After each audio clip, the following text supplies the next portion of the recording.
ये था कि बालक ने जन्म लेते ही राम कहा। क्या कहा? राम। जन्म लेते ही उन्होंने राम कहा, सोई नाम पड़ गया राम बोला। क्योंकि जन्म लेते ही राम बोले थे। एक तो 11 महीने माँ के गर्भ में रहे, 11 महीने के बाद तुलसी बाबा का जन्म हुआ, दूसरे मुख में दांत और बाल थे, और तीसरे जन्म लेते ही तुलसी बाबा ने राम बोला। लेकिन संयोग देखिए, तुलसी बाबा का जन्म हुआ और जो तुलसी की माँ हुलसी थी उनका तबीयत बिगड़ गया।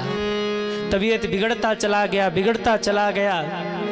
आत्मा राम दुबे ने ब्राह्मणों को बुलाया और बुला के कहा, महाराज जरा देखिए ना, जब से बालक का जन्म हुआ है, अभी 1 ही दिन हुआ, हुलसी का हाल बिगड़ता चला जा रहा है। ग्रह दशा तो ठीक है ना, बालक कुछ मुझे अच्छा नहीं लग रहा है। ब्राह्मणों ने देखा, और जब ब्राह्मणों ने पत्रिका निकाल करके देखा तो कहा, आत्मा राम जी क्षमा कीजिएगा, आपका बालक जो है ये आपके लिए ठीक नहीं है, इसे घर से निकाल दीजिए, इसका त्याग कर दीजिए, नहीं ये आपको बर्बाद कर देगा। क्यों? अगर ये बालक आपके घर में रहा तो ऐसे नक्षत्र में इस बालक ने जन्म लिया है कि आप भी नहीं बचोगे और आपकी पत्नी भी नहीं बचेगी। और उसके भाग्य में ऐसा लिखा है कि जब पिता पहली बार उसका मुख देखेगा, जो उसका पिता यानी आप जो हैं, उसका मुख जब देखेंगे तो आपकी मौत हो जाएगी, वो आपको बर्बाद कर देगा, उनको घर से निकाल दीजिए। ये बात हुलसी के कानों में पड़ी। तबीयत तो पहले से ही खराब थी, तबीयत बिगड़ती चली गई। हुलसी के कान में आवाज पड़ी और तबीयत खराब हो गई, और हुलसी को लग गया कि अब मेरे प्राण नहीं बचेंगे। ब्राह्मण कह रहे थे, जब बाप इनका मुख देखेगा पिता की मौत हो जाएगी, त्याग कर दीजिए। हुलसी माँ रो पड़ी, मेरे मरने के बाद मेरे छोटे से बच्चे का क्या होगा। कहते हैं जो चुनिया दासी थी, जो सेवा में लगी थी, हुलसी माँ ने चुनिया दासी के हाथ को पकड़ा और छोटे से बच्चे को चुनिया दासी के गोद में दे दिया। कहा, चुनिया, लोग कह रहे हैं मेरे घर राक्षस ने जन्म लिया, क्योंकि जन्म से इसके मुख में दांत है और 11 महीने बाद इसका जन्म हुआ है। मुझे नहीं लगता कि मैं अब बचूंगी। मेरे जाने के बाद मेरे बच्चे की देखभाल तुम करना, क्योंकि तुमसे अच्छा उसे कोई नहीं संभाल सकता। बच्चे को चुनिया दासी के गोद में दे करके हुलसी मैया के प्राण निकल गए। और जैसे ही हुलसी मैया ने प्राण त्यागा है, हलचल मच गया। बच्चा जन्म लेते ही अपने माँ को खा गया। आहा! पिता ने सुना, आत्मा राम जी डर गए और डर करके कहा कि एक काम करो चुनिया, इसे मेरे सामने मत ले आओ, इसे ले जाओ कहीं कूड़ा कचड़ा में फेंक दो। क्यों? इसका मुख देखूंगा तो ब्राह्मणों ने कहा है इसका मुख देखते ही मेरी मौत हो जाएगी, ऐसे नक्षत्र में ये जन्मा है। चुनिया दासी ने कहा, अरे महाराज कैसी बात आप कर रहे हैं, इसके माँ की मौत हो गई है, आप पिता धर्म निभाइए, इसका पालन पोषण कीजिए। लेकिन आत्मा राम दुबे जी इतना डर गए थे, कहा नहीं ये हमारे बस का नहीं है, क्योंकि ब्राह्मण पहले ही कह चुके हैं कि हमारे परिवार को बर्बाद कर देगा। आहा! चुनिया दासी उस छोटे से बच्चे को लेकर निकल गई। ठीक है महाराज, यदि आप नहीं रखेंगे तो इस बच्चे को मैं ले जाती हूँ। लेकिन विधि का विधान देखिए, इधर चुनिया दासी लेकर के उस छोटे से बालक राम बोला को अपने घर चली है, और उधर चुनिया दासी के पति को पता लग गया कि कलंकी बालक को लेकर आ रही है। दरवाजे पे पहले डंडा लेके वो खड़ा हो गया, खबरदार इसे लेकर मेरे घर में प्रवेश किया तो ये कलंकी बालक मुझे भी मार डालेगा। अगर इसको लेके आती हो तो मेरे घर में प्रवेश नहीं मिलेगा, जाओ यहाँ से चली जाओ। आहा! चुनिया दासी ने सोचा, यदि इस बालक को मैं छोड़ दूंगी तो कौन इसका पालन पोषण करेगा, इनकी माँ को मैंने वचन दिया है। वो चुनिया दासी उस छोटे से बच्चे राम बोला को लेकर निकल गई। पति ने कह दिया इस गांव में मत रहना, इस बालक का मुख भी मैं नहीं देखना चाहता। दूसरे गांव में चली गई, भीख मांगती और भीख मांग करके पालन करती। रुई लेकर दूध में डुबोती और उसी रुई से उसे दूध पिलाती और दूध पिला पिला करके 5 वर्षों तक पाल पोस कर उसे बड़ा किया है। गांव में किसी के घर जब चुनिया दासी कुछ मांगने जाती, लोग देते नहीं। क्यों? क्योंकि इधर ये चुनिया दासी उस बालक को लेकर चली और उधर आत्माराम दुबे की भी मौत हो गई। अब तो हल्ला मच गया, अरे कैसा बालक है, माँ को भी इसने मार डाला, पिता को भी इसने मार डाला। चुनिया दासी ने भीख मांग मांग कर रामबोला का पालन किया है सज्जनों। कुछ समय बीता, एक दिन चुनिया दासी की भी मौत हो गई सज्जनों। अब जब चुनिया दासी भी मर गई तब तो लोगों को और भी आश्चर्य हो गया, जरूर ये बालक कोई राक्षस है, जरूर ये बालक कोई अमंगल करता है। क्यों? जन्म लेते माँ मर गई, कुछ दिन बाद पिता मर गए और उसके बाद अब ये चुनिया दासी भी मर गई। अब तो ये स्थिति हो गई कि कोई उस बालक को अपने घर के बाहर भी नहीं खड़े होने देना चाहता। महाराज, छोटा सा बच्चा किसी के दरवाजे पर जाकर रोटी मांगता ना तो लोग उसे डांट करके भगा देते, भाग जाए यहां से, कलंकी कहीं का। आहा, छोटा सा बच्चा कुछ मिल जाए कहीं से खा लेता।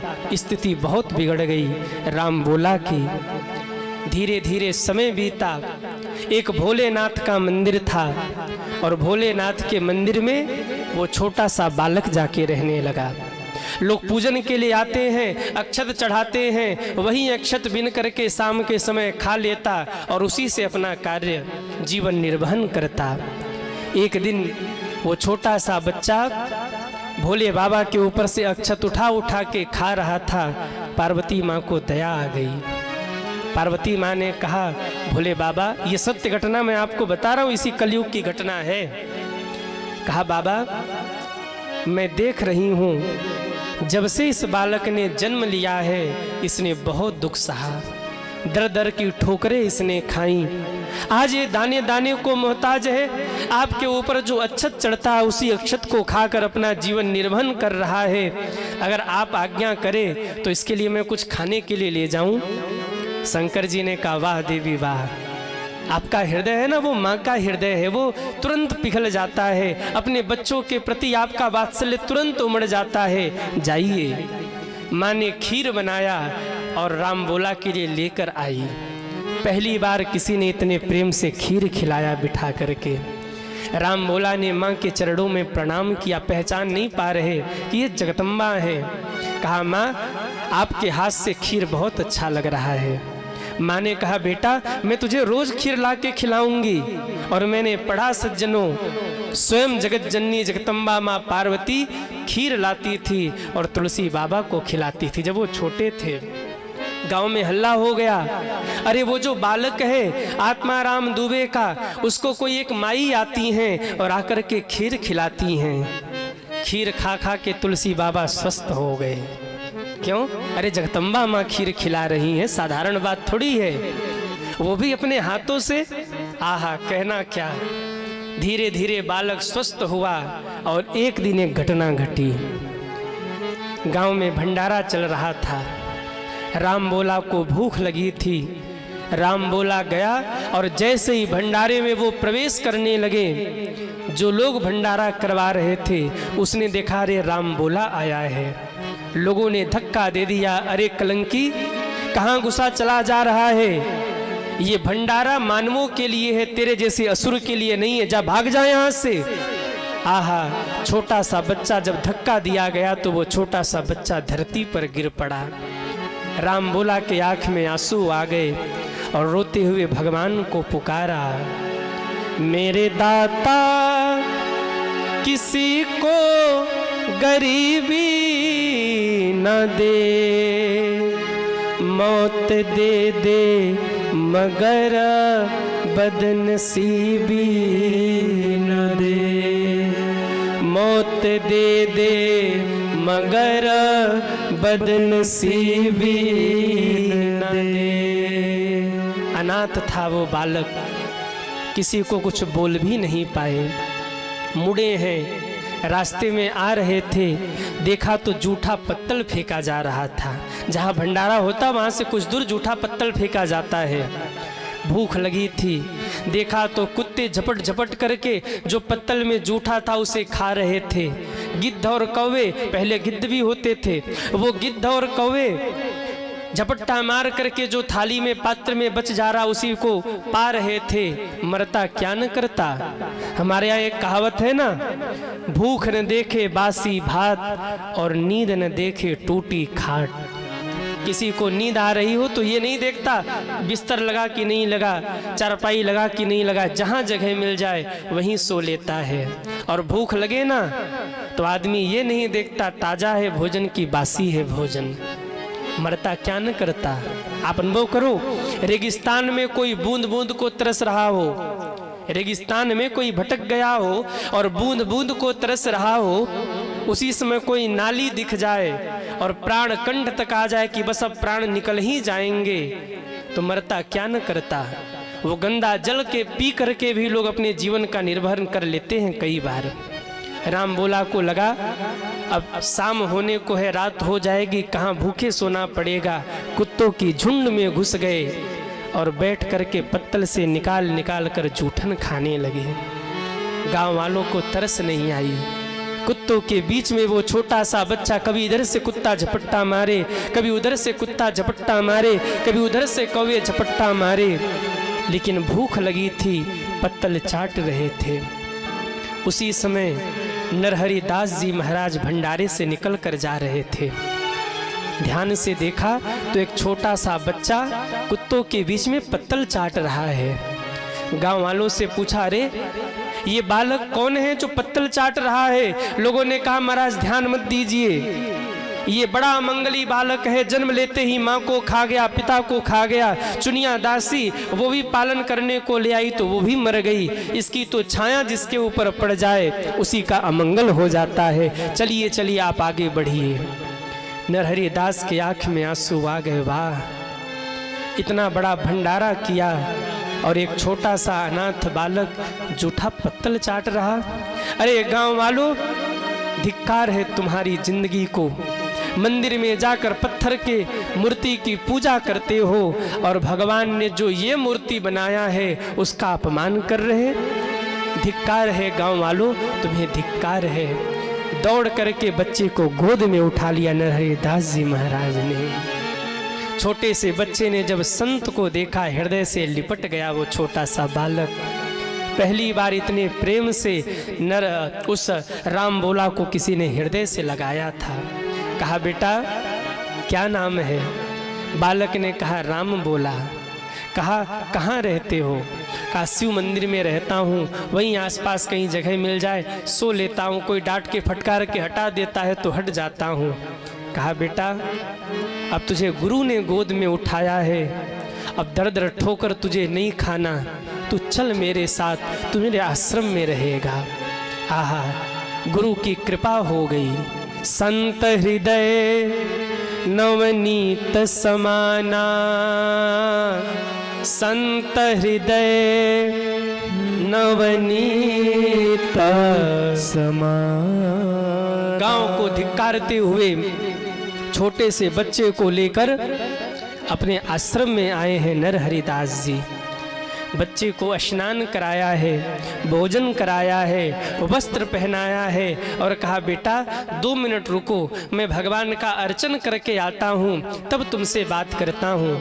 नरहरि दास जी आसन जमा के बैठे, छोटा सा बच्चा आके पीछे बैठ गया और नरहरि दास जी ने गाना शुरू किया।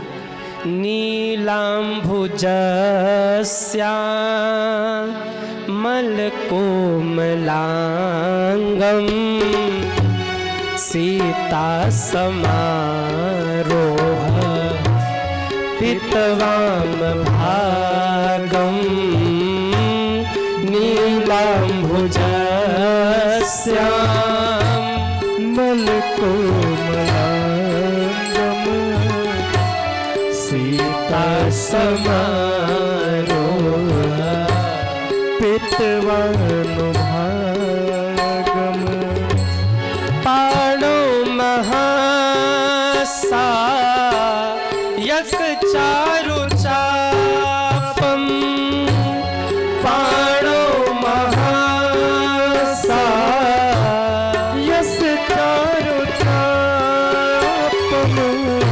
नमामि रामं रघुवंशनाथं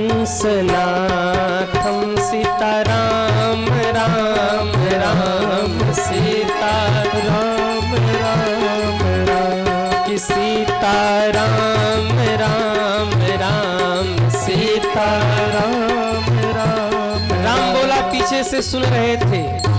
पहला श्लोक अपने जीवन में राम बोला ने यही गाया। नीलाम्बुजस्यामलकोमलाङ्गं सीता समारोह प्रीतवाम। हरिदास जी को आश्चर्य हुआ, पीछे मुड़कर देखा, कहा बेटा तुमको तो मैं कुत्तों के बीच से उठाकर लाया, तुमको तो मैं कूड़े के ढेरे से उठा करके लाया, तुमको तो मैं ऐसे स्थान से उठाकर लाया जहां तुम्हारी कोई इज्जत नहीं करता। कहां से याद कर लिया इस श्लोक? कहा गुरुजी आपके मुख से सुना। गुरुजी को लगा झूठ बोल रहा है। फिर दूसरा श्लोक गुरुजी ने बोला, लोकाभिरामं रणरंगधीरं राजीवनेत्रं रघुवंशनाथं कारुण्यरूपं करुणाकरन्तं श्रीरामचंद्रं शरणं प्रपद्ये। जिस लय ताल में नरहरिदास जी ने मंत्र बोला था, उसी ताल में लय में राम बोला भी बोले। लोकाभिरामं रणरंगधीरं राजीव नेत्रम रघुवंशनाथम। आहा, जैसे ही ये दृश्य देखा नरहरिदास जी की आंखों से आंसुओं की धारा बहने लगी। हृदय से लगा लिया राम भोला को और उस गांव के लोगों को याद करके धिक्कार करके कहते हैं, अरे गांव वालों, तुमने हीरे को पहचाना नहीं, तुमने इस हीरे को कचड़े के ढेर में फेंक दिया। अरे गांव वालों, तुम्हें नहीं पता जहां दलदल और कीचड़ होता है वहीं पर कमल खिला करता है। जहां गंदगी का ढेर होना वहीं से बट और पीपल उगा करते हैं, और जहां बहुत कष्ट होता है वहीं किसी सच्चे संत का प्रागट्य हो जाया करता है। तुमने इस हीरे को पहचाना नहीं। हृदय से लगाया, कहा राम बोला चलो मेरे साथ। लेकर काशी पहुंचे। काशी में उस समय गुरुकुल चलता था। उनके एक मित्र थे जिनका नाम था शेष सनातन। शेष सनातन जी ने देखा नरहरिदास जी आए हैं, हृदय से लगाया और कहा कहिए नरहरिदास जी, आज अपने मित्र की याद कैसे आई? कहा शेष सनातन जी, आज आपके लिए एक हीरा लेके आया हूँ। कहा हीरा कहाँ? राम बोला का हाथ पकड़ा दिया। कहा ये बच्चा है, इसको आपको पढ़ाना है, जितना खर्च आएगा मैं दूंगा, आप इस बच्चे को पढ़ाइए। वाह, संत हृदय नवनीत समाना। यहाँ जितने लोग बैठे हैं मैं निवेदन करूं, भगवान ने यदि आपको सामर्थ्य दिया हो ना, और कभी कोई आपको गरीब बच्चा दिख जाए जो होनहार हो, जो कुछ करना चाहता हो लेकिन घर की ऐसी परिस्थिति वो कर नहीं पा रहा हो, तो उसका हाथ पकड़ के खींच लेना और जितना सहयोग बन पड़े उसका सहयोग कर देना। सहयोग में पैसे के लिए नहीं कह रहा कि आप उसको पैसा दीजिए। अगर वो पढ़ना चाहता है, अगर उसके भीतर वो क्षमता है कि वो पढ़ सकता है, तो इस ब्राह्मण बालक का केवल इतना निवेदन है, कुछ धन लगाकर उस बच्चे को पढ़ा देना। जब वो बड़ा होगा ना, कुछ बनेगा, तो जिंदगी भर आपका नाम गाएगा कि फलाने आदमी ने हमें पढ़ाया था। स्वामी विवेकानंद की एक बात मुझे बड़ी प्यारी लगती है। स्वामी विवेकानंद कहा करते थे, किसी भूखे को भोजन करा देंगे, कल को वो फिर भूखा हो जाएगा। किसी वस्त्रहीन को वस्त्र पहना देंगे, कल को वस्त्र फिर फट जाएंगे। पर किसी गरीब के बच्चे को यदि आपने शिक्षा दान दे दिया ना, तो शिक्षित होकर वो अपना भी पेट भर लेगा, अपने परिवार का भी पेट भर लेगा, किसी के सामने हाथ नहीं फैलाएगा। हमारे आपके घर में शादी विवाह होता है, तमाम भोजन बेकार हो जाता है, हम फेंक देते हैं ले जा करके। याद रखना, अन्न का एक एक दाना महत्वपूर्ण है, कीमत चुकानी पड़ेगी। अगर बच जाए भोजन उसी किसी ज़रूरतमंद को बांट दीजिए। अगर आपके पास क्षमता है, आप 1000 लोगों के लिए भोजन बनवाते हैं, कोई गरीब परिवार आपको दिख जाए, एक दिन का भोजन उसको पहुंचवा दीजिए। भैया हमारी ओर से आपका परिवार भोजन कर ले, ये महादान है।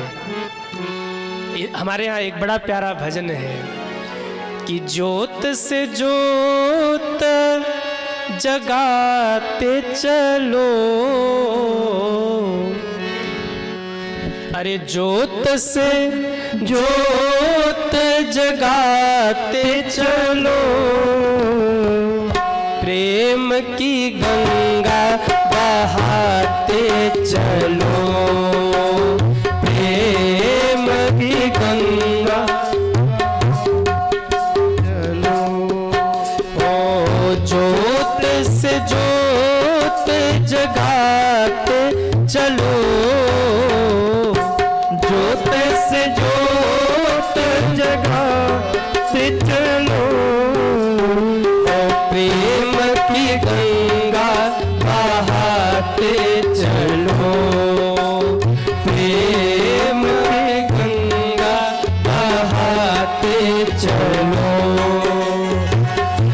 राह में आए जो दीन दुखी, राह में आए जो दीन दुखी, उसको हृदय से लगाते चलो, उसको हृदय से लगाते चलो। ज्योत से ज्योत जगाते चलो, ज्योत से ज्योत जगाते चलो, प्रेम की गंगा बहाते चलो, प्रेम की गंगा बहाते चलो, प्रेम की गंगा बहाते चलो। सभी तालियां बजाते हो, हरि बोल जय हो।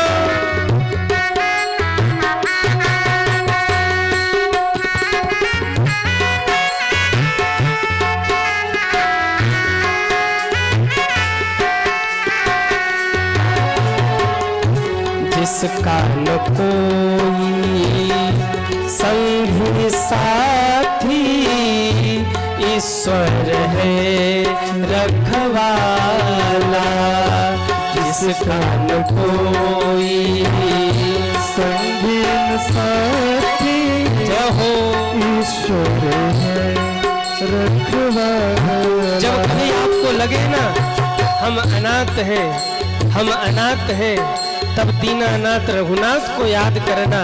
क्यों? जो अनाथ है उन्हीं की तो दीनानाथ रघुनाथ है।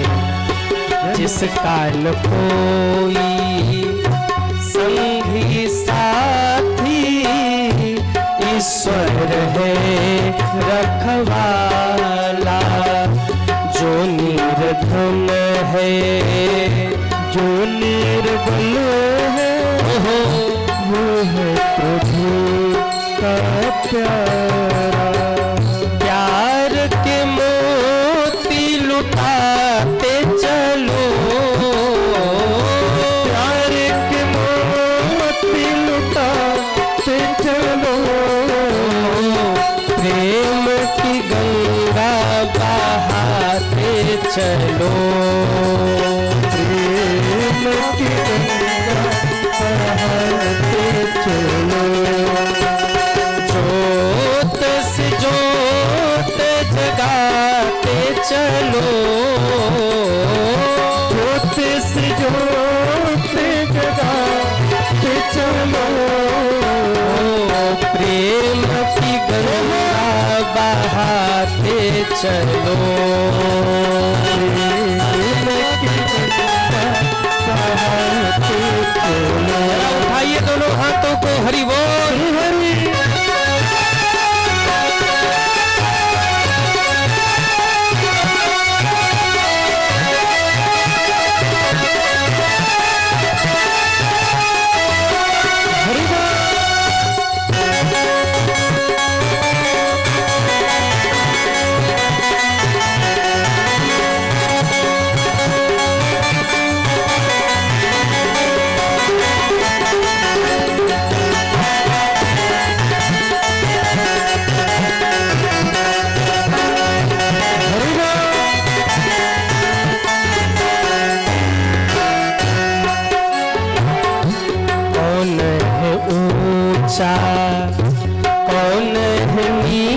ऊंचा सब में वही समाया। कौन है ऊंचा कौन है नीचा सब में वही समाया। भेद भाव के झूठे भरम में ये मानव भरमाया। भेद भाव के सभी गाइए ओहो मानव भरमाया। धर्म ध्वजा फहराते चलो धर्म ध्वजा फहराते चलो। प्रेम की गंगा बहाते चलो प्रेम की गंगा बहाते चलो। ओ जोत से जोत जगाते चलो जोत से जोत जगाते चलो। प्रेम की गंगा बहाते चलो प्रेम की गंगा बहाते चलो। प्रेम की गंगा बहाते चलो प्रेम की गंगा बहाते चलो। अरे प्यार के मोती लुटाते चलो प्यार के अरे गाओ ना हाँ प्यार के मोती लुटाते चलो प्यार के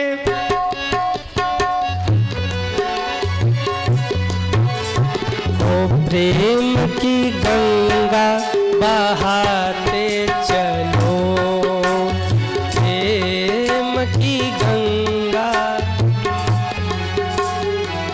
हाँ हाँ प्रेम की गंगा।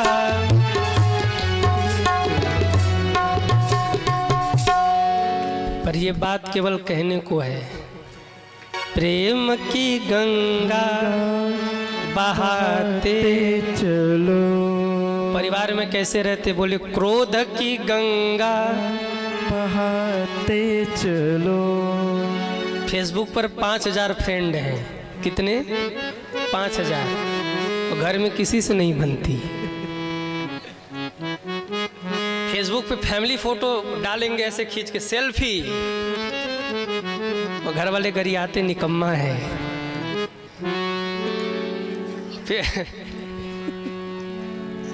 फेसबुक पे लिखेंगे आई एम सक्सेसफुल। घर वाले कहेंगे परिवार का सबसे निठल्ला यही है जो दिन रात फेसबुक पे ही लगा रहता है। पोस्ट डाल के फिर गिनेंगे कै लाइक हुआ कै कमेंट हुआ और किसी ने कमेंट नहीं किया तो दूसरे दिन पोस्ट आएगा जिसने जिसने कमेंट किया उनको अनफ्रेंड, कमेंट नहीं किया उनको अनफ्रेंड। अरे प्रेम की गंगा बहाते चलो। फेसबुक पर फेक चेहरा दिखता है, रियलिटी तो सामने दिखाई देती है। अरे राह में आए जो दीन दुखी, राह में आए जो दीन दुखी, राह में आए जो दीन दुखी, सबको हृदय से लगाते चलो, सबको हृदय से लगाते चलो। प्रेम की गंगा बहाते चलो। हरिदास जी ने कहा से सनातन जैसे कि भैया अपना बच्चा है ये जानकर इस बच्चे को पढ़ाइए। छोड़कर नरहरिदास जी काशी में राम बोला को चले गए। 12 वर्ष तक काशी के गुरुकुल में वो छोटा सा बच्चा रहा। क्या क्या पढ़ लिया, वेद पढ़ लिया, वेदांत पढ़ लिए, उपनिषद पढ़ लिया, ब्रह्मसूत्र पढ़ लिए, सारे पुराणों को कंठस्थ कर लिया। एक बार जो शेष सनातन जी बता देते, अन्य बच्चे याद करते ही रह जाते। थोड़े समय बाद राम बुलाते, गुरुजी सुना दे। हाँ बेटा सुनाओ। पूरा चैप्टर पढ़ के सुना देते। शेष सनातन जी ने हृदय से लगाया, कहा बेटा एक दिन तो भारत में इतिहास रचेगा, ये मेरा आशीर्वाद है। 12 वर्षों में वो राम बोला प्रकांड विद्वान बन गए।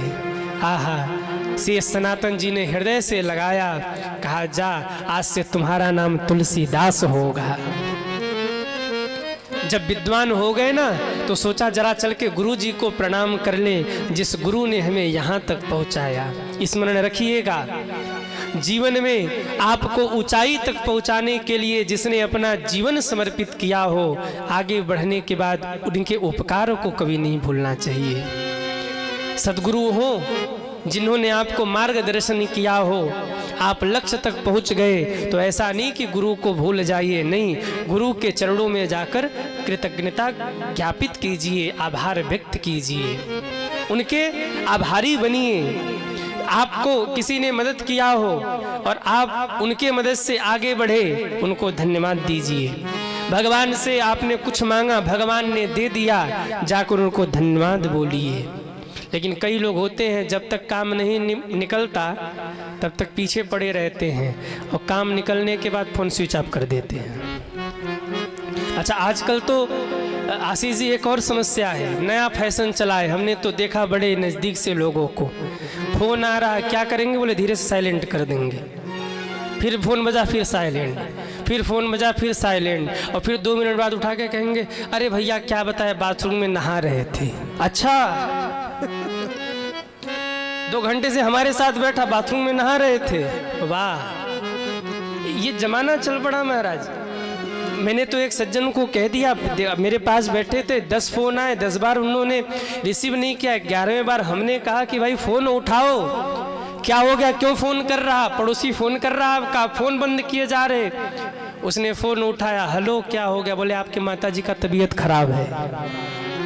हमने कहा करो स्विच ऑफ, भागा उठ करके। स्थिति ये हो गई। आहा, तुलसी बाबा चले, लेकिन दुर्भाग्य देखिए, जिस नरहरिदास ने गांव वालों को धिक्कार कर तुलसी को गोद में उठाया था, जब लौटकर उसी गुरु को प्रणाम करने आए तो पता लगा नरहरिदास जी जा चुके थे। तुलसीदास जी ने उनकी भूमि को दंडवत प्रणाम किया और रोए, गुरुदेव मैं बड़ा भागा हूँ कि आपका दर्शन नहीं कर पाया, आपके कारण मैं पढ़ लिख कर इतना विद्वान बना और आपको प्रणाम भी नहीं कर पाया, अंतिम दर्शन भी नहीं कर पाया। लेकिन फिर लगा गुरु शिष्य से कहाँ दूर जाता है, शिष्य के रोम रोम में सद्गुरु का आशीर्वाद भरा पड़ा होता है, गुरु शिष्य से दूर नहीं होता। कई बार मेरे पास लोग आते, गुरुजी जिस गुरुजी से हमने मंत्र लिया था वो गुरुजी नहीं रहे, तो क्या आपसे मंत्र दीक्षा ले सकते हैं? हमने कहा बिल्कुल गलत आप कर रहे हैं, गुरु नहीं है ये आपकी भूल है। अरे आपकी चेतना में कौन है, गुरु ही तो है। जो गुरु ने आपको मंत्र दिया उस मंत्र में कौन है, गुरु ही तो है। जिनके बताए गए मार्ग पर चल रहे, जिस मार्ग पर आप चल रहे वो मार्ग कौन है, गुरु ही तो है। गुरु बदला नहीं जाता।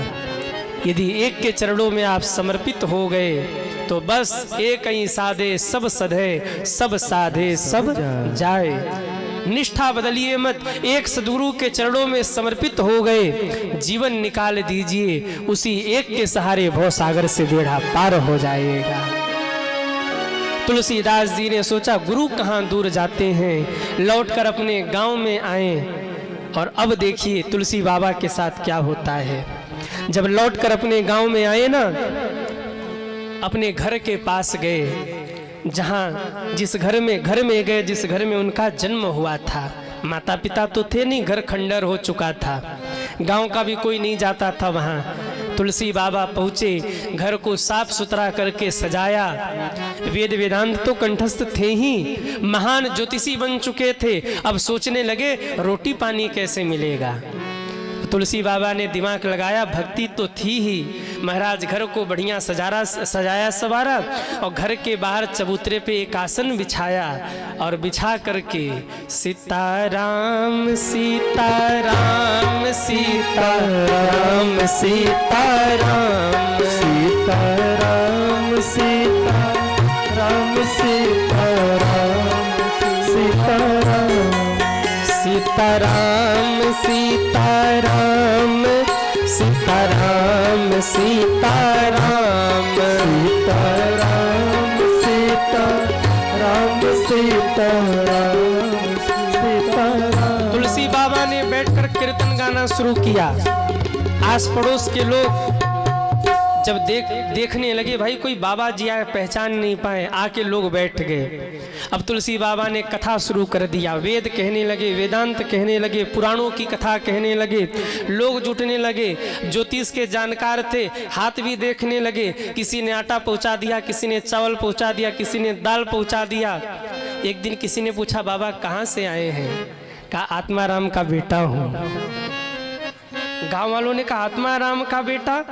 अब 2-3 मैयाएं थी, उन्होंने जाकर हल्ला मचाया, अरे देखो तो विधाता ने क्या खेल रचा है। जिस बच्चे को हमने अभागा कह के, जिस बच्चे को गांव वालों ने कलंकी कह के धक्के मारकर गांव से बाहर निकाला, आज वही महान ज्योतिषी और विद्वान बन के गांव में वापस आया है।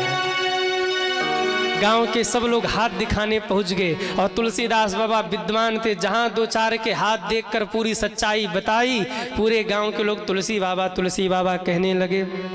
तुलसी बाबा ने अपनी पर्सनल डायरी निकाली, पेन उठाया और अपनी डायरी के मेन पेज पे बहुत सुंदर शब्द लिखा।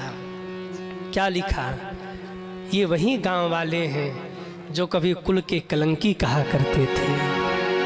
तुलसी तुलसी सब कहे, ये तुलसी वन की घास, कृपा हुई रघुनाथ की तो आज बन गए तुलसीदास।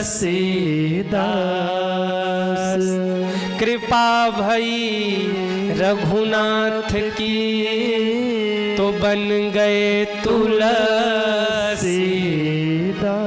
मन ही मन तुलसी बाबा ने कहा, गांव वालों आप वही हैं जिन्होंने समय पड़ने पर हमें रोटी का टुकड़ा आपने नहीं दिया था, और आज वही गांव वाले आके चरणों में बैठे हैं। आहा, तुलसी बाबा मन ही मन सोच रहे, वाह प्रभु वाह, क्या खेल रचा है आपने। जो दुनिया गाली दिया करती थी, जो दुनिया के लोग हमें उल्टा सीधा कहा करते थे, आज वहीं आके मेरे चरणों में बैठ गए। मेरा कुछ नहीं, कृपा भई रघुनाथ की, बन गए तुलसीदास। आहा, बहुत अच्छी कथा गाते थे तुलसीदास जी। जब गाते थे ना तो सारे श्रोता मंत्र मुग्ध हो जाते थे। जमुना पार से एक पंडित जी कथा सुनने आते थे। तुलसीदास जी को देखा, महाराज बड़े प्रसन्न हुए, सोचने लगे अपनी बिटिया है, उनका विवाह इनसे कर दूं। रिश्ता पक्का कर दिया और अपनी बेटी रत्नावली का विवाह तुलसी बाबा के साथ में कर दिया। आहा, अब तो रोटी पानी बनाने वाली रत्नावली मैया भी आ गई। अब तो तुलसीदास जी का पताका और फेरा, घर की कोई चिंता नहीं। बाहर जाके कथा करते थे और महाराज जो भी मिल जाता था उसी से परिवार का पालन पोषण करते थे। लेकिन संपन्नता नहीं थी ना, तो मन में एक दगदग भी रहता था कि कहीं रत्नावली किसी दिन हमको छोड़कर चली न जाए। क्यों? जीवन में अभाव है, और जिसके जीवन में अभी अभाव हो उसके साथ कौन रहना चाहेगा। एक दिन घटना हो गई, तुलसी बाबा गए थे कथा करने, और इतने में रत्नावली के भैया आए और आकर के कहा, दीदी वो माता जी की तबीयत बहुत खराब है, आपको तुरंत बुलाया है। रत्नावली के सामने असमंजस। मैया रत्नावली ने सोचा, पति देवता उधर गए हैं कथा करने और मैं घर में अकेली, अगर जाती हूँ तो बिना पूछे कैसे जाऊं, और नहीं गई और माता जी को कुछ हो गया तो जीवन भर पछताना पड़ेगा। सो मैया ने मन ही मन विचार किया, घर में ताला लगाया, पड़ोसी के घर पे ताली छोड़ गई और कह दिया कि जब पति देव आए ना तो उनको ताली दे देना और कह देना भोजन बना के रख दिया, भोजन करके आराम करे। मैं मायके चली गई। शाम को समय तुलसी बाबा आए और जब लौट के आए तो देखा घर पे ताला चढ़ा था। तुलसी बाबा घबराए, घर पे ताला।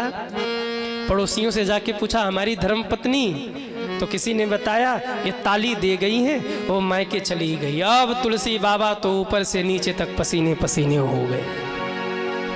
कैसे कैसे तो शादी भाई पत्नी छोड़ के चली गई। अब तो तुलसी बाबा शंका में मरे जा रहे। घर खोल के भीतर गए और जाके महाराज उनको नींद कहाँ आवे। 8 बजा, रात्रि के 9 बज गए, 10 बज गए और 10 बजे तुलसी बाबा अपने चारपाई से खड़े हो गए। नहीं नहीं, मेरे जीवन में अभाव था, रत्नावली हमें छोड़कर चली गई, मैं यहाँ नहीं रहूँगा, मैं जा रहा हूँ रत्नावली को लेने। आधी रात को निकल गए, यमुना तट पे पहुँचे। यमुना जी में बाढ़ आया था, सावन भादों का महीना चल रहा था। यमुना जी में जल का स्तर बढ़ गया था, बाढ़ का प्रभाव था। तुलसी बाबा ने देखा एक बूढ़ा नाविक बैठा, कोई दिख नहीं रहा। कहा भैया हमें यमुना पार कर दो। बूढ़े नाविक ने कहा महाराज मरवाना है क्या? क्यों? इतनी बाढ़ आई हुई है, काली अंधेरी रात, बीच में अगर फंस गए तो लेने के देने पड़ जाएंगे। तुलसी बाबा को गुस्सा आया। तुलसी बाबा ने कहा एक बात बता बाबा, तुमने प्रेम किया है कभी? बाबा ने कहा हाँ किया था, पर बुढ़िया मर गई।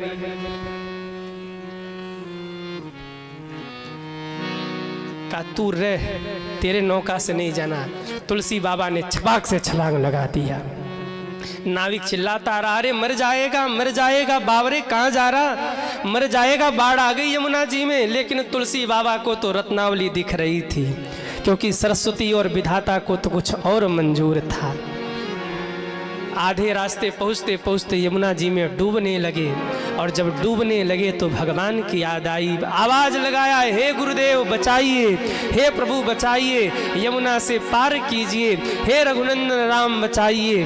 अरे जिन राम का नाम लेकर लोग भव सागर से पार करते हैं, यमुना कौन सी बड़ी चीज थी। तुलसी बाबा पार हो गए।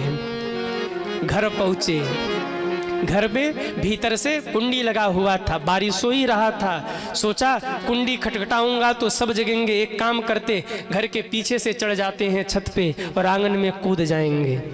कोई संत ऐसा कह रहे थे, एक सांप लटक रहा था, उनको लगा कि रस्सी है, पकड़ के उसी को चढ़ गए। सांप ने भी कुछ नहीं बोला, क्योंकि विधि का विधान रहा कुछ। चढ़ गए छत पर, और छत पे चढ़ के जो आंगन में छपाक कूदे, घर वालों की नींद खुल गई। क्योंकि जल भरा था आंगन में, पहले आंगन होता था, पहले के घर जो होते थे उसमें आंगन होता था। आजकल तो फ्लैट हो गया, आंगन गायब। हाँ, पहले शादी विवाह में वो आंगन में, उसको क्या बोलते जो बांस गाड़ा, जब क्या बोलते, माड़ो, मड़बा, हाँ माड़ो। आजकल फ्लैट हो गया, बोरी में बालू भर के उसमें वो मड़बा गाड़ते हैं, और जिंदगी भी बालू की रेत की तरह हो गई, उड़ गई जिंदगी खाली। क्या हुआ? बोले 2 महीने बाद तलाक के कागजात आ गए, 2 तलाक।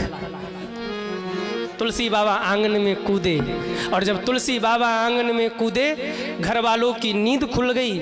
आहा, रत्नावली के बड़े भैया जग गए, माता पिता जग गए। आकर देखा तो तुलसी बाबा आंगन में खड़े थे। रत्नावली तो शर्म के मारे कोने में जाकर छिप गई। बोले क्या? आधी रात को ऐसे घर में आकर कूद गए। सास ससुर ने पूछा कि भाई तुलसी बाबा आना ही था तो आप दरवाजा खटखटाते, हम दरवाजा खोलते, आप छत पे से ऊपर से कूदे। तुलसी बाबा क्या बोले? कुछ नहीं बोल रहे, मौन है। बोले भी तो क्या बोले, क्योंकि सरस्वती को आज कुछ और मंजूर था। रत्नावली ने बुलाया तुलसी बाबा को, कहा स्वामी आप हमारे घर आए हैं, आपका स्वागत है, लेकिन आज आपसे एक बात हमें कहना है, जरा ध्यान से सुनिएगा। आज रत्नावली वो बात बोल गई जिसने तुलसी बाबा के जीवन को बदल दिया। रत्नावली बोली, अस्ति चर्म में देह यह, तासो ऐसी प्रीत, ने कुछ होती राम से, तो काहे भवभीत। महाराज आप आए हैं, स्वागत है, लेकिन आप स्मरण रखिएगा, इस हड्डी मांस के शरीर से आपका जितना प्रेम है, अगर इतना प्रेम रघुनंदन राम से करते ना तो आपका कल्याण हो जाता। इतना कह के रत्नावली मौन हो गई। और जब रत्नावली ने व्यंग किया है तो आज तुलसी बाबा के आंख में आंसू आ गए। तुलसी बाबा को अपना वो बचपन याद आ गया, जब दर दर की ठोकर खा रहे थे। जब एक रोटी का टुकड़ा किसी से मांगे और कोई डांट दे, फटकार दे, छोटे छोटे बच्चे पत्थर उठा के मारे, तुलसी बाबा को वो दिन याद आ गया। बचपन से बहुत ठोकर तुलसी बाबा ने खाया था, लेकिन गुरु ने बीच में संभाल लिया था, सब कुछ अच्छा हो गया था। जैसे कोई चोट लगा हो, डॉक्टर दवा दे दे, वो घाव ठीक होने लगे, आप कहीं जा रहे हो, फिर दोबारा जोर से चोट लग जाए तो रक्त दुगने तेजी से निकलता है, दर्द दुगना होता है। तुलसी बाबा का घाव अभी पूरा नहीं भरा था, क्योंकि गुरु कृपा से वो संभल गए थे। बचपन में जितना वो ठोकर खाए थे बर्दाश्त कर लिया था, पर आज जब पत्नी ने ऐसी बात कह दी, आहा, तुलसी बाबा उनका हृदय कांप गया एकदम। अपने बचपन को याद किया, फिर वो दिन याद किया, गुरु ने कैसे मुझे उठाया था, गोद से लगाया था। फिर वो दिन याद किया, गुरु ने कैसे मुझे पढ़ाया था। फिर वो दिन याद किया जब गुरु ने पीठ थपथपा के कहा था, तुलसी तू भारत का भाग्य बदल के रख देगा, तू महाकवि बनेगा। अपने उन दिनों को याद किया और तुलसी बाबा ने दोनों हाथ जोड़ लिया और दोनों हाथ जोड़ करके कहा, रत्नावली प्रणाम। पहला शब्द जो रहा तुलसी बाबा का, रत्नावली प्रणाम। हे युगों युगों से सोए हुए मेरे मन को जगाने वाली रत्नावली, मेरा प्रणाम स्वीकार करो। मैं बहुत भटक लिया, आज तुमने मेरा नेत्र खोल दिया, तुम मेरी गुरु बन गई। इतना कह के तुलसी बाबा मुड़े, दरवाजा खोला, निकल गए। लोग पीछे पीछे दौड़ते रहे घर के, तुलसी बाबा रुक जाइए, तुलसी बाबा रुक जाइए। लेकिन तुलसी बाबा ने अपने जीवन का पहला गीत गाया। कौन सा गीत गाया? बोले, अब लो नसानी अब न सैयो, अब लो नसानी अब न सैयो, अब लो नसानी अब न सैयो, अब लो नसानी अब न सैयो। राम कृपा भवनी सी सिरानी, जागे फिरा न डसई हो, डसई हो, जागे फिरा न डसई हो, जागे फिर न डसई हो।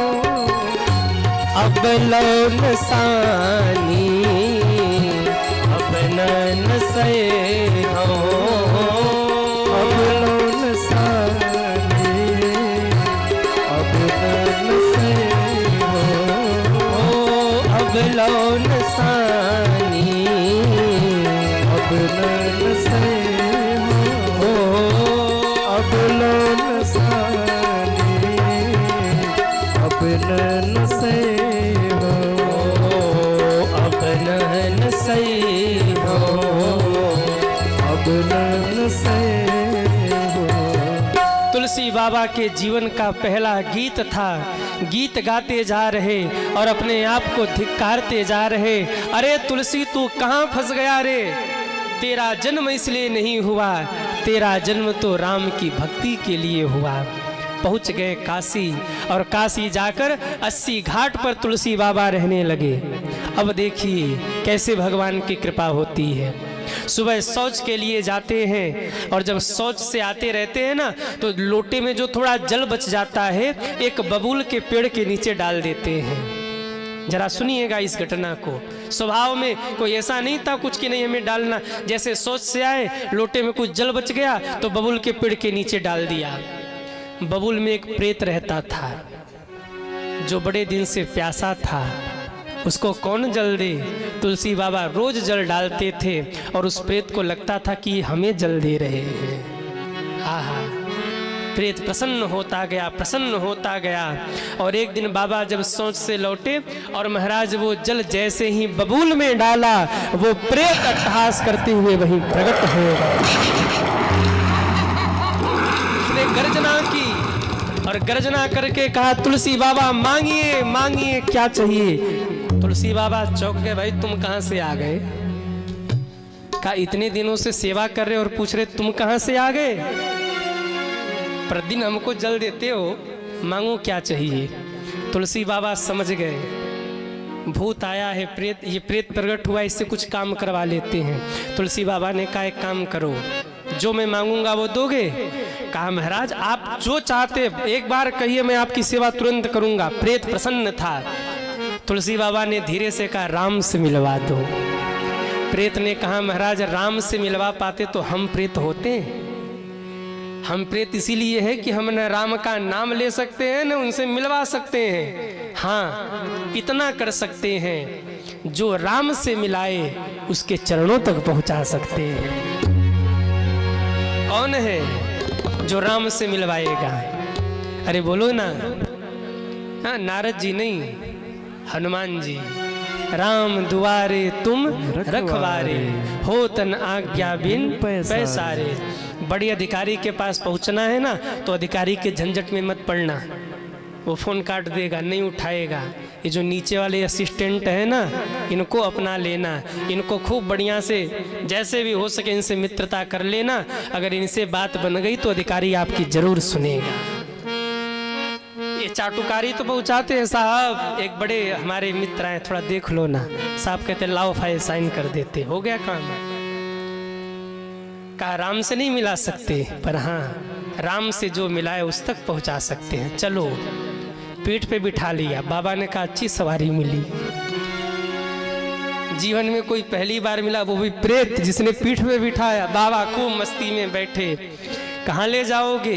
कहा, काशी में आनंद वन है, वहाँ कथा होती है। और जहाँ कथा होती है, यत्र यत्र रघुनाथ कीर्तनम तत्र तत्र कृतमस्तकांजलिम। जहाँ जहाँ राम की कथा होती है, वहाँ वहाँ मेरे हनुमान जी पहुँच जाते हैं। लेके गया प्रेत। आनंद वन के बाहर कथा क्षेत्र से कुछ दूर ले जाके तुलसी बाबा को पटक दिया। तुलसी बाबा ने कहा, भैया हमने कौन सी गलती की जो पटक रहे हो? कहा, गलती नहीं की, हमारा स्वभाव है ये, उठा पटक करते ही है हम, हमारा ये प्रेम ही समझ लो तुम। तुलसी बाबा ने कहा, तो बताओ ना हनुमान जी कहाँ है? बोले, देखो इसके आगे मैं नहीं जा सकता, चले जाओ, आनंद वन में कथा हो रही, वही हनुमान जी आएंगे। कहा, क्यों नहीं जा सकते?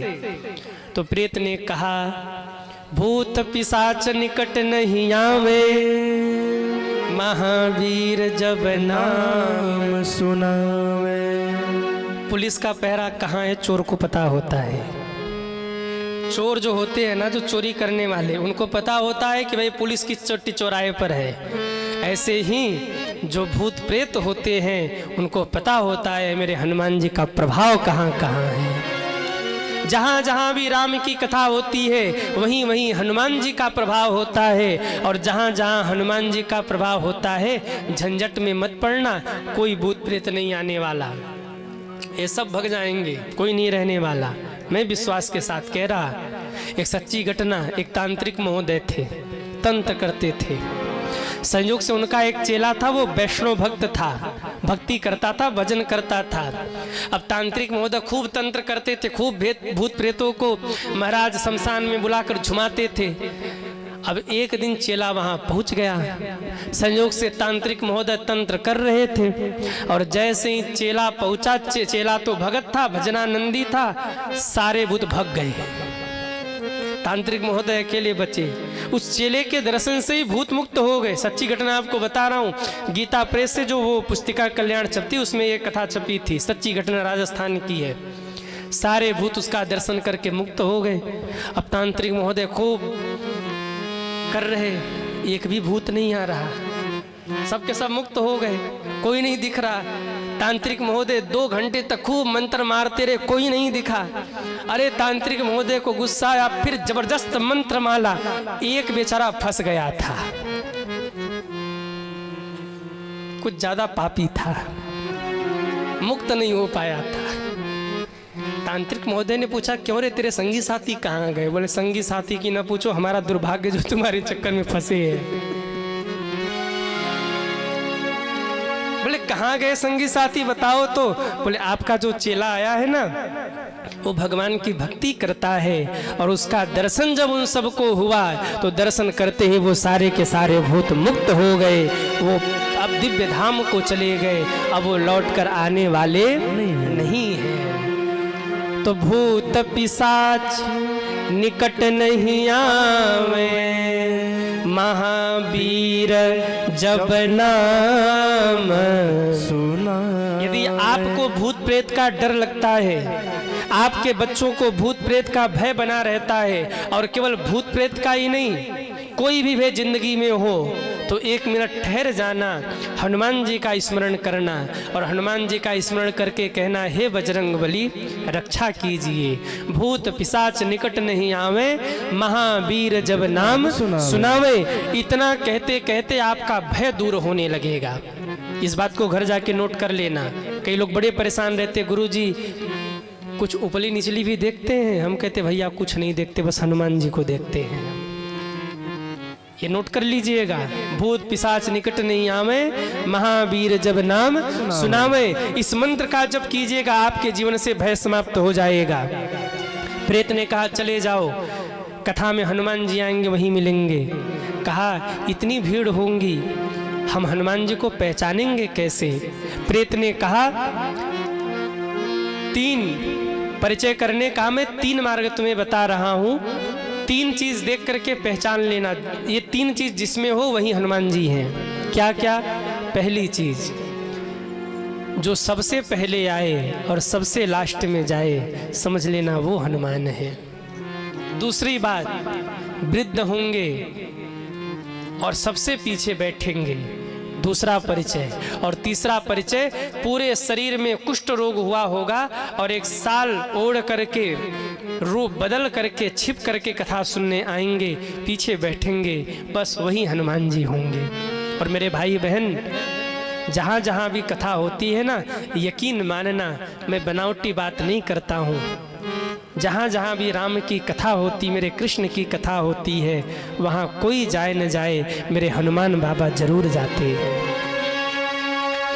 विश्वास रखिएगा, इतना बड़ा पंडाल है ना, किसी न किसी रूप में हनुमान जी बैठे होंगे। जरूरी नहीं कि वो मनुष्य रूप में बैठे होंगे, किसी चींटी रूप में होंगे, किसी मच्छी के रूप में होंगे, किसी मच्छर के रूप में होंगे, हाँ किसी भी रूप में वो आ सकते, किसी फितंगे के रूप में आकर कहीं कोने में बैठ के सुनेंगे वो, क्योंकि हनुमान जी का ये संकल्प है, जहाँ जहाँ राम का नाम और राम की कथा, वहाँ वहाँ पहुँच जाते हनुमान।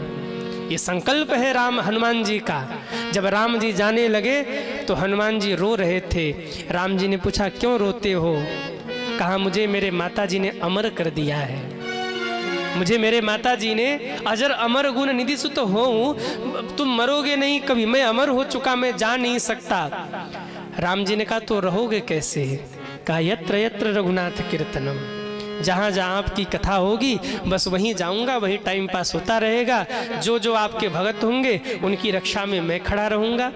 आहा, भगवान ने सिर पे हाथ रखा, कहा हनुमान जाओ, चारों युग में तुम्हारा प्रताप होगा और तुम जहाँ चाहोगे वहाँ जा सकोगे, कोई भी संकट तुम्हारे सामने टिक नहीं सकता, ये मेरा आशीर्वाद है तुम्हें। उनका नाम संकट मोचन है, वो संकट का हरण करते हैं। कहा जाओ। प्रेत गायब हो गया। तुलसी बाबा आए, कथा होने से 2 घंटे पहले पंडाल में पहुंच गए। देखा एक बूढ़े बुजुर्ग आए, शरीर में कुष्ठ रोग हुआ था, आकर पीछे बैठ गए। तुलसी बाबा समझ गए वाह हमारे बजरंग बली यही हैं, लेकिन मौन थे क्योंकि आज हनुमान जी को पकड़ना था, और भगवान को ऐसे साक्षात पकड़ना कलयुग में ये बहुत बड़ा कार्य है। तुलसी बाबा मौन रहे, जल्दीबाजी नहीं किया, बैठ के कथा सुनते रहे। पब्लिक आई, सब लोग कथा सुन सुन के चले गए। पंडाल में आयोजक भी चले गए, जो कथावाचक थे वो भी चले गए पंडाल से। 2 लोग पंडाल में बैठे रह गए। कौन कौन? कौन कौन? एक तो तुलसी बाबा और दूसरे हनुमान जी। अच्छा, ये दोनों क्यों नहीं गए?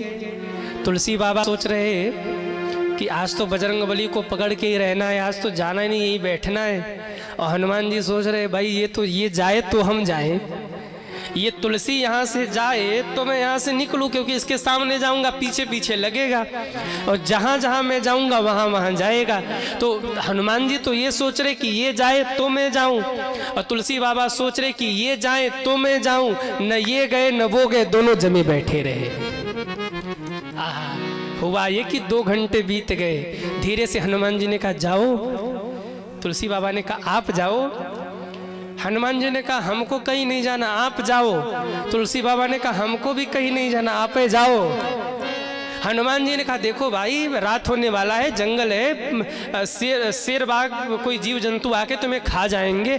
अपना क्या है, फुटपाथ के आदमी, न घर न घाट, अपने तो मर भी गए तो कोई चिंता नहीं। तुलसी बाबा ने कहा हमारा भी घर घाट सब गायब है,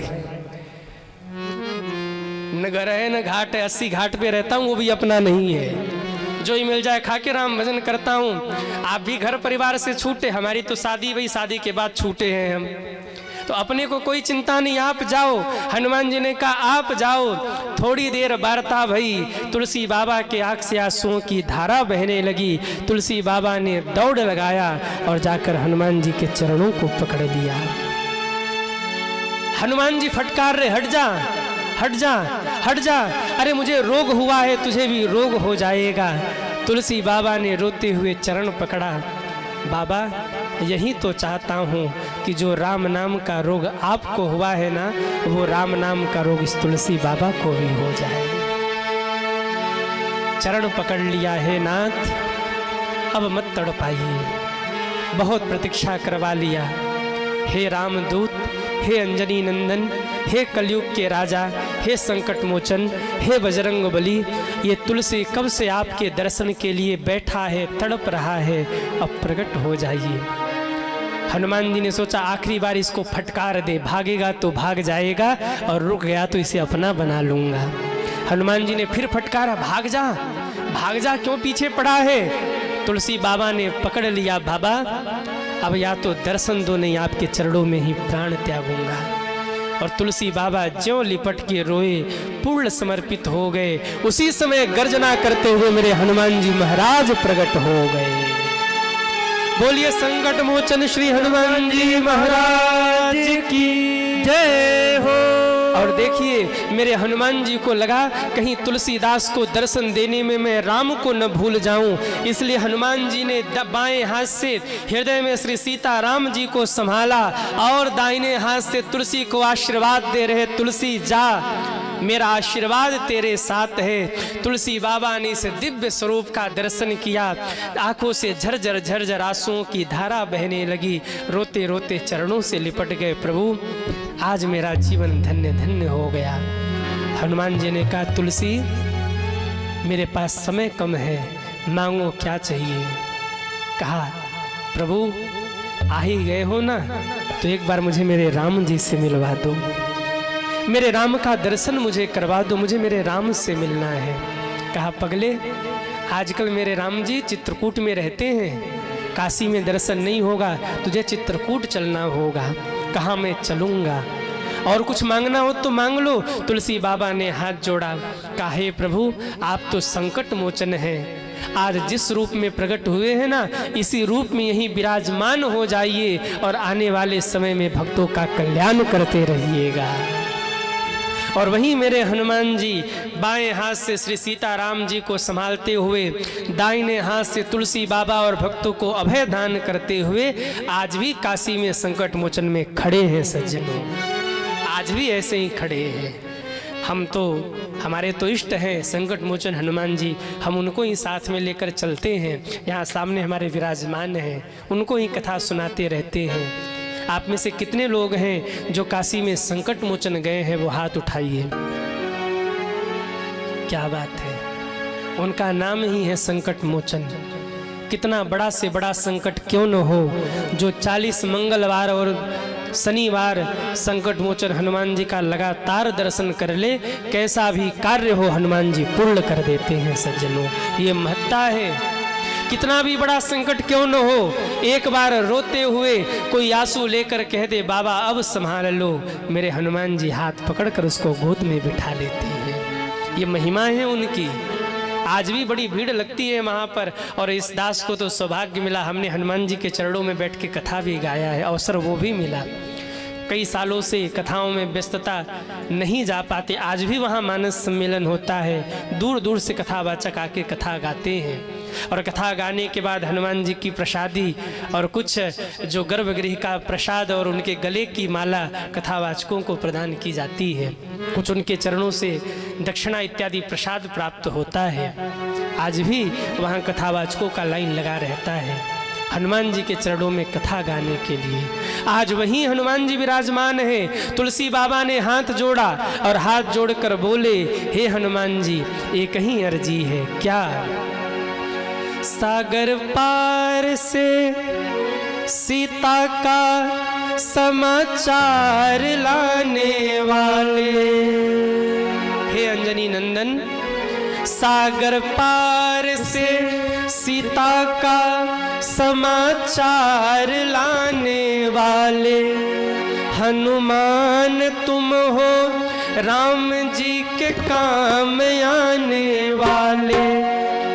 मैंने मांगा है प्रसाद तेरे नाम से, मेरा मिलन करा दो राजा राम से, मेरा मिलन करा दो राजा राम से।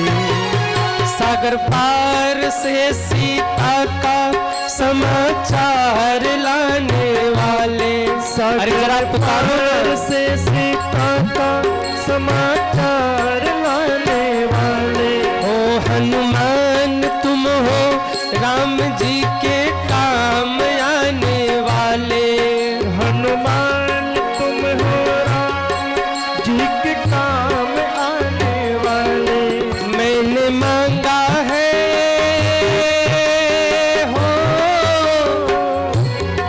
मैंने मांगा है प्रसाद तेरे नाम से, मेरा मिलन करा दो राजा राम से, मेरा मिलन करा दो राजा राम से, मेरा मिलन करा दो राजा राम। एक बार सभी दोनों हाथ ऊपर करें, ताली नहीं बजाना है, केवल दोनों हाथ ऊपर करके कहिए, सीता राम राम राम, सीता राम राम राम, सीता राम राम राम, सीता राम राम राम। केवल हाथ नहीं उठाना, गाना भी है, ये पूर्ण समर्पण है। कितने लोगों को राम जी का दर्शन करना है, उठाइए दोनों हाथ, पुकारिए, सीता राम राम राम, सीता राम राम राम, सीता राम राम राम, सीता राम राम राम। संकट मोचन में जाइए आप, पीछे भक्त खड़े रहते हैं और यही पुकार रहती है, सीता राम राम राम, सीता राम राम राम, सीता राम राम राम, सीता राम। छोटे बच्चे को देखा है, जब छोटा बच्चा माँ को याद करके रोता है और माँ को बच्चे को लगता है कि माँ गोद में उठा लेना, तो छोटा सा बच्चा ऐसे करके माँ को पुकारता है। भगवान तो माँ के समान है, अगर चाहते हैं कि गोद में उठाएं, उठाइए दोनों हाथों को, कि सीता राम राम राम, सीता राम राम राम, सीता राम राम राम, सीता राम राम राम। मेरा मिलन करा दो राजा राम से, मेरा